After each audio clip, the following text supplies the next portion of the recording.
பத்மநாபபுரம் நகராட்சியில் ரூபாய் 12.5 லட்சம் கையாடல் செய்த பெண் கைது.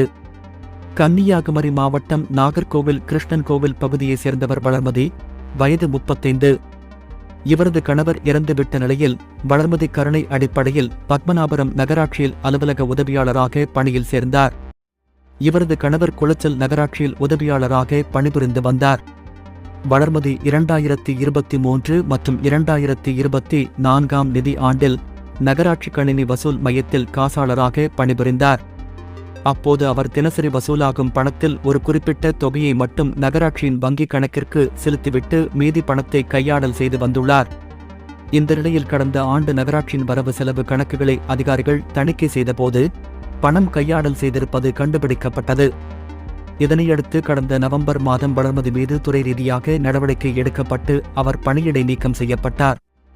மேலும் அவர் பணியில் இருந்த காலத்தில் மொத்தம் 12,63,395 ரூபாய் கையாடல் செய்திருப்பது கண்டுபிடிக்கப்பட்டது. தொடர்ந்து இதுகுறித்து பத்மநாபபுரம் நகராட்சி கமிஷனர் அளித்த புகாரின் பேரில் வளர்மதி மீது போலீசார் வழக்கு பதிவு செய்து அவரை கைது செய்தனர்.